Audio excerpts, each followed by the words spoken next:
आपण पाहत आहात स्वराज्य न्यूज. सत्य हेच जे तुमच्या समोर.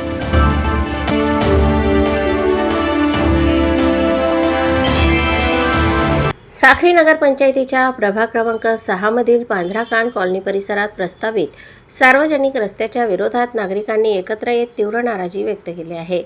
प्रस्तावित रस्ता तातडीने रद्द करावा आणि नैसर्गिक नाल्यावरील अतिक्रमण हटवावे या मागणीसाठी रहिवाशांनी नगरपंचायतीच्या मुख्याधिकाऱ्यांना निवेदन दिले.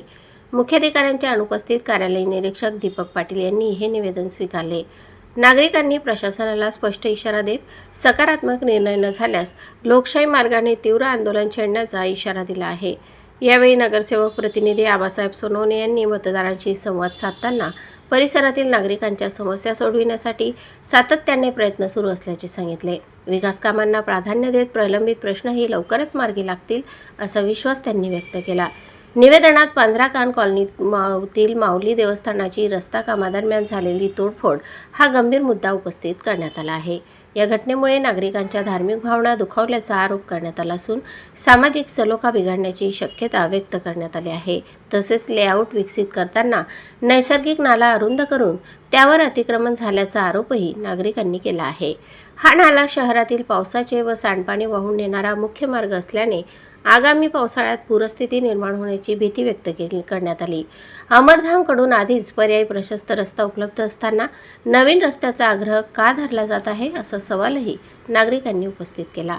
प्रशासनाने प्रस्तावित रस्ता रद्द करून नाल्याचे मूळ स्वरूप कायम ठेवावे अशी मागणी करण्यात आली आहे. यावेळी KF मोरे, बिपिनचंद्र सोनवणे, राजेंद्र खैनाड, सोनल कांकरिया यांच्यासह ज्येष्ठ नागरिक, महिला आणि युवक मोठ्या संख्येने उपस्थित होते. निवेदनावर परिसरातील अनेक रहिवाशांच्या स्वाक्षऱ्या असून प्रशासनाच्या निर्णयाकडे आता सर्वांचे लक्ष लागले आहे.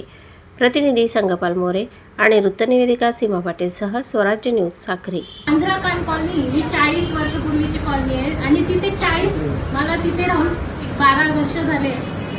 पण ते जे माऊल्यांचं मंदिर सांगतात ते तिथे खरंच होतं. आषाढ महिन्यात आम्ही सगळ्या बाया तिथे मंदिरामध्ये जो नैवेद्य असतो तो द्यायला जात होतो. सदर रस्त्यावरून जेव्हा तो JCB चालवला गेला तो रविवार होता आणि रविवारी ऑलमोस्ट सगळ्याच लेडीज बाजारात, कोणी बाहेर, कोणी लग्नाला गेलेलं होतं. आणि जेव्हा आम्ही तिथे पोहोचलो तेव्हा सगळ्यात पहिले प्रश्न विचारण्यात आला की इथे का बरं JCB चालवण्यात येतोय, कारण जी गोष्ट 10-12 वर्षात कधी झालीच नाही तो JCB आता का चालवण्यात येतोय. त्यांनी सांगितलं की आम्हाला इथे बांधकाम करायचंय. मग आम्ही पण काही बोललो नाही, परवानगी जाऊ दे की त्यांना बांधकाम करायचंय म्हणून मग आम्ही तिथे काही आक्षेप घेतलाच नाही त्या दिवशी. त्यानंतर तिथे जेव्हा आम्ही पाहिलं की तिथले ते पूर्ण तो रस्ता पण त्यांनी साफ केलाय. मग तिथले जे देव स्थित होते ते त्यांनी त्या मातीमध्ये इकडे तिकडे अस्ताव्यस्त केले.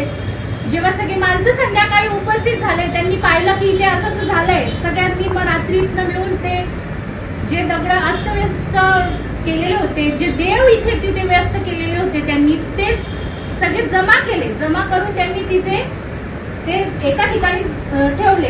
मग पूर्ण अनुदानांमधून आम्ही असं विचार केला की आता किती दिवस आपण इथे असंच ठेवणार, म्हणून आम्ही ते मंदिर बांधण्याचं एक साधं मंदिर बांधण्याचा निर्णय घेतला. आणि ते बांधत असताना माननीय CO साहेबांनी सांगितलं की ते स्थगित करा आणि त्याप्रमाणे तिथे खरंच स्थगित केलं. आम्ही तिथे पुढे काहीच काम केलं नाही, ते तसेच्या तसंच ठेवलं. पण तिथून जर रस्ता जाणार असेल तर त्या मंदिराची, हिंदू संस्कृतीची किंवा आपण हिंदू मंदिराची विटंबना होतोय असं मान्य धरूच. तिथे ते मंदिर आहे, पहिल्यापासून आहे. तिथे सगळ्या बायका येतच होत्या, तिथे पूजा होत होती आणि ती विटंबना होते असं आपण गृहीतच धरू. माननीय सरांना असं म्हणणं आहे रस्ता तिथून जाओ, दुसरीकडून जाओ, आम्हाला काहीच नाही, पण ते मंदिर आहे तिथे ऑलरेडी. ते मंदिराचे तुम्ही जे काम थांबवलंय ते पूर्ण करायला परवानगी द्या. कारण आम्ही आज शांततेत सांगतोय हिंदू संस्कृतीची विटंबना कोणत्याच मंदिराला आम्ही पण अडवलं तर सगळेजण बोलणारच. त्यामुळे ते मंदिर तिथे होऊ द्या. नाही तर आज महिला शांत आहे पण आता महिला पण दुर्गेचं रूप घ्यायला लागले आहे. सगळ्या मुलं आणि आत्मदहन करण्याचं जरी वेळ आली ते JCB समोर उभं राहायची वेळ आली तरी आम्ही उभे राहू. दुसरा रस्ता वापरून ते लोक, जर तुम्हाला रस्ता इकडून करायचा आहे तर दुसरा रस्ता वापरून तुम्ही ते लोक जेसीबी आणताय, ते लोक तिकडून प्रवेश करताय, हे चुकीचं आहे. आम्हाला पूर्ण पांढराकण कॉलनीच्या पूर्ण सदस्यांना विश्वासात घेतल्याशिवाय कोणतंही काम करण्यात येणार.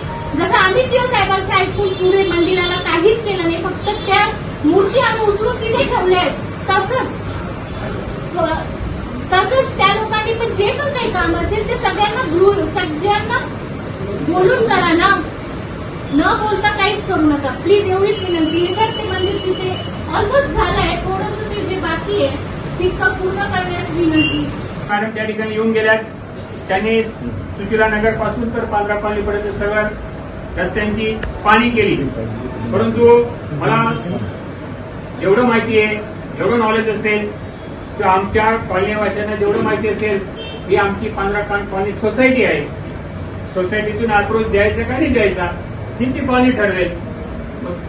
आणि दुसरी विशेष बाब म्हणजे हा जो रस्ता, हा जो नाला होता, हा जवळपास 150 मीटरचा नाला होता, आज 5 मीटर येऊन पडलेला आहे. जर संपूर्ण साक्री शहराचं जवळपास 70% पाणी त्या नाल्याला येतं. जर ते पाणी आज शिरलं तर ते बै शहरांच्या घरापर्यंत पाणी यायला वेळ लागणार नाही, ही बाब आहे. तर आमची प्रशासनाला विनंती असेल, कृपा करून सगळ्या या ठिकाणी जमलेल्या भगिनी असतील, बांधव असतील, आमचे वडील असतील, यांची सगळ्यांची विनंती आहे की कुठल्याही प्रकारे त्या ठिकाणून हा रस्ता देऊ नये.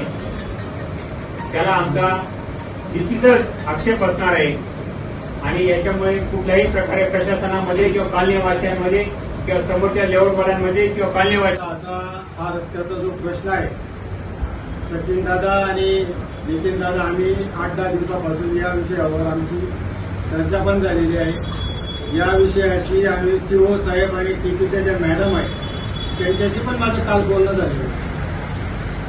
संपूर्ण कॉलनीचा या रस्त्याला विरोध आहे आणि या कॉलनीचा आणि या वार्ड क्रमांक 6चा नगरसेवक म्हणून या सर्व कामाची नैतिक जबाबदारी माझ्यावर आहे.